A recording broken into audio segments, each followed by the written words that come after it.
এই একটা টাওয়ার টাইপের একটা বক্স সারাতে এসছে হোম থিয়েটার। তো এটার কিছু সমস্যা হয়েছে, আপনাদের দেখাবো সমস্যাটা। আইসি খারাপ হলে কী করে বুঝবেন সেটা আমি আপনাদের দেখাবো। এটাতে আমি দেখেছি, এটা মনে হচ্ছে এটা আইসিরই সমস্যা। আইসির সমস্যা বলতে আপনার অডিও আইসিও হতে পারে, বা ভেতরে যদি অপ অ্যাম্প থাকে অপ অ্যাম্পও হতে পারে। এটা এখনও কিন্তু খুলে আমি দেখিনি। এটা মাল্টিমিডিয়া, একটা স্পিকার লেখা আছে। এবার এটা 4টে স্পিকার তো এত বড় বড় দিয়েছে, কিন্তু ভেতরে কিন্তু ছোট ছোট স্পিকার, মনে হচ্ছে 3 ইঞ্চ কি 4 ইঞ্চি স্পিকার দেওয়া আছে। লাইট জ্বালালেই বোঝা যাবে। এগুলো সব লোকাল কোম্পানি, সব লোকাল কোম্পানির এগুলো। এর আগেও আমি দেখিয়েছিলাম। তো এটার ফার্স্টে আপনারা এর সমস্যাটা একটু শুনে নিন, দিলেই বুঝতে পারবেন। অন করছি।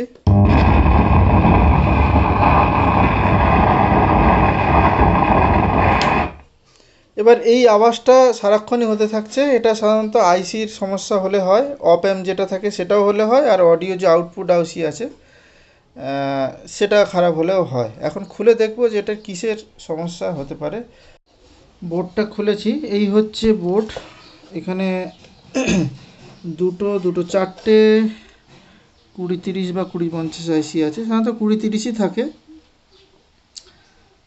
তো এখানে আমরা এই যে অপ্যাম্পগুলো আছে, সেই অপ্যাম্প থেকেও সমস্যা হতে পারে, আইসি থেকেও সমস্যা হতে পারে। তো আমরা ফার্স্টে দেখে নেব যে এটা যে সাবউফারটা আছে, সেই সাবউফারের আইসি থেকেই সমস্যা হচ্ছে। এই বোর্ডের সমস্যা আছে, তারপরে এখানে কোনো পাওয়ার আসছে না, এই ভলিউম কন্ট্রোল খারাপ, এই সুইচ খারাপ। বুঝতে পেরেছেন? এগুলোকে সব রিপেয়ার না করলে এই বোর্ড ঠিক করা সম্ভব না। আগে জিজ্ঞেস করে নিই যে খরচা কত হবে, ওরা সারাবে কি না, তারপরে একে বাকি কাজে হাত দেবো। তারা এখানে দেখুন, এখানে অডিও ইনপুটও খুলে দিয়েছি, এখানে সাব ওভারের ভলিউমও খুলে দিয়েছি, তা সত্ত্বেও আওয়াজ হচ্ছে। তার মানে এখানে 100%ই অডিও আইসির প্রবলেম আছে। এই অডিও আইসিগুলো আমরা চেঞ্জ করে দেবো, যেটা বেসে আছে, বেসের। এমনি যেগুলো টাওয়ারের জন্য, টাওয়ার বলছি স্যাটেলাইটের জন্য আছে, সেগুলো ঠিক আছে। এখানে দেখুন, যেটা আপনার কি বলে, সামনে ছোট ছোট স্পিকার আছে, ওই অডিওটা ঠিক আছে। বাকি যে এই দুটো যে ব্রিজ করা আছে, ব্রিজ করে সাবউফারে দেওয়া আছে, সেই আইসি থেকেই সমস্যা হচ্ছে। এখন আমরা এটা খুলবো, খুলে দেখবো। হ্যাঁ, এরপর আমরা অন করে এই যে অডিও ইনপুটটা আছে, এই অডিও ইনপুটটাকে খুলে দেবো। অডিও ইনপুটটা খুলে দেওয়ার পরও যদি আওয়াজ ওরকম হতে থাকে, তাহলে কিন্তু আইসির সমস্যা হতে পারে। অডিও ইনপুটটা খুলে দিলাম, শুধু স্পিকার কানেক্টগুলো লাগানো আছে। অডিও ইনপুট খুলে দিয়েছি, তাহলে এখান থেকে যদি আওয়াজ হয়, তাহলে অডিওর যে আইসি আছে, অডিও আইসি সমস্যা আছে। আর যদি এটা থেকে খোলার পরে যদি না আওয়াজ আসে, তাহলে বোর্ড সব ঠিক আছে। তারপর ইনপুট দেওয়ার পরে যদি ওরকম আওয়াজ হয়, তাহলে ইনপুট সেকশানে আমার দেখতে হবে ইনপুট সেকশানে কিছু প্রবলেম আছে কিনা। আপনাদের একদম লাইভ ভিডিও পুরো বানানো সম্ভব হবে না, তার কারণ হচ্ছে ভিডিও অনেক লম্বা হয়ে যাবে, বুঝেছেন? তো তার জন্য আমরা যেটা সমস্যা সেটাই শুধু বলে দিচ্ছি। এটার যে এই দুটো আইসি ঠিক আছে, এই দুটো আইসি আমাদের দেখতে হবে। তাই এই দুটো আইসির যে হিটসিঙ্কটা আছে, এটা খুলে নিচ্ছি। মানে অডিও আইসি থেকে যদি না সমস্যা হয়, তাহলে অপ অ্যাম্প যে আইসি আছে ওটা একদম অবশ্যই ডিস্টার্ব। এইখানে দেখুন, যে কোনো সার্কিট দেখলে আপনারা বুঝবেন কী করে। এখানে কিন্তু দুটো আউটপুট হয়েছে ভোল্টেজ, একটা হচ্ছে 12-0-12, আর একটা 09 বা 0-10, এই দুটো, এই সবুজ দুটো। 12-0-12 পুরো এই সার্কিটটাতে রান করাচ্ছে। আর যেটা 10 ভোল্ট বা 9 ভোল্ট আছে, সেই দুটো এইখানে কানেক্ট হয়ে এখানে ব্রিজ, এখানে রেকটিফাই করে এখানে 5 ভোল্ট হয়ে এই সামনের যে প্যানেলগুলো আছে, সামনের ব্লুটুথ প্যানেল আছে বা লাইট সিস্টেমগুলো আছে, সেইখানে গেছে। আর এইখানে এইখানে যে বাকি যে তারগুলো আছে, সেই অডিও যে ইনপুট আর আউটপুট আছে, এখানে হচ্ছে অডিও ইনপুট এসছে, মানে ওখানে ব্লুটুথ প্যানেল থেকে যে অডিওটা আসছে, সেই অডিওটা এখানে এসে ঢুকেছে। ওকে, আর এইখানে বাকি যে তারগুলো আছে সেটা আপনার এখানে এলইডি, সামনে যে এলইডি আছে এলইডিতে ভোল্টেজ গেছে, তারপরে কিছু মাইক্রোফোন আছে, মাইক্রোফোন ইনপুট আছে, সেই মাইক্রোফোনের ইনপুটে এখান থেকে পাওয়ার গেছে। এই যে পয়েন্টটা গেছে, এটা 3টে তার আছে, এটা আপনার বেস কম বেশি করার জন্য এটা গেছে, আর ভলিউম তো ওখান থেকে হয়ে এখানে ইনপুট এসছে।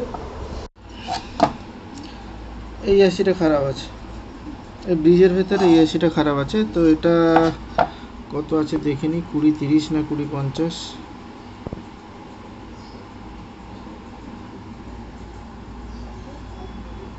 20-50, এটা 20-50 আইসি, 20-50 আইসি আছে। তো আমরা 20-50 আইসি একটা চেঞ্জ করে দেবো। দেখুন এখানে পুরো সামনের যে প্যানেলটা ছিল সেটা খুলে বার করেছি। এখানে ভলিউম কন্ট্রোলটা চেঞ্জ হবে। এই খুব টাইট, এই ঘুরছেই না, কিছুই হচ্ছে না। এটা ঘুরছে, এটা কোনো কিছুই হচ্ছে না। আর এখানে যে সুইচটা খারাপ আছে, এই সুইচটা চেঞ্জ হবে। এই ভলিউম কন্ট্রোল এই সুইচ কি করে খারাপ করেছে কে জানে, আমি ঠিক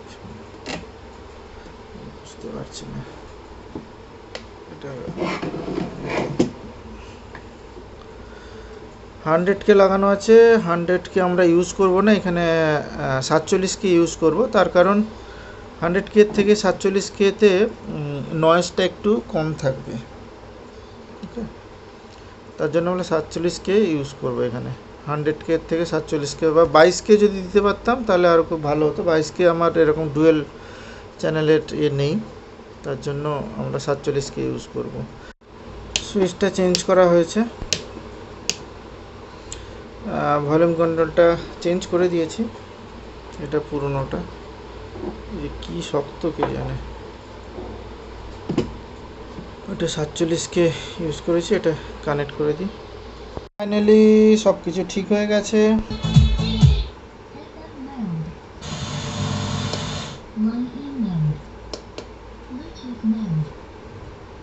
ওকে, তো এখন এগুলো সব কিছুই মানে ঠিকঠাক কাজ করছে, কোনো অসুবিধা নেই। আর পুরো একদম ঠিক হয়ে গেছে। তবে এখানে কি কি সমস্যা ছিল আরেকবার আপনাদের বলে দিই। এখানে আইসির একটা সমস্যা ছিল, সেটা চেঞ্জ হয়েছে।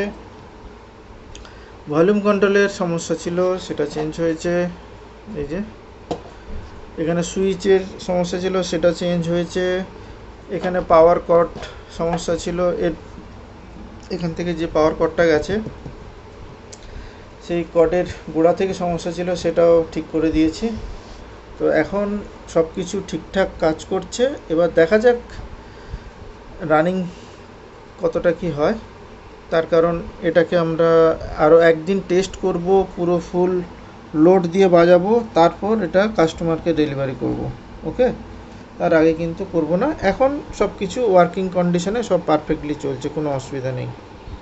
তো আজকের এই রিপেয়ারের ভিডিওটা আপনাদের কেমন লাগলো আমাকে কমেন্ট বক্সে জানাবেন। দেখা হবে পরে কোনো এক রিপেয়ার কিংবা সার্কিট ভিডিও নিয়ে। আপনারা কমেন্টস করে জানান, আমি অবশ্যই রিপ্লাই দেবো। আপনাদের যদি অন্য কোনো সমস্যাও থাকে আপনারা জানাতে পারেন, আমি অবশ্যই হেল্প করার চেষ্টা করব। তো আজকের ভিডিওটা এখানেই শেষ করছি, দেখা হবে পরে কোনো এক ভিডিওতে।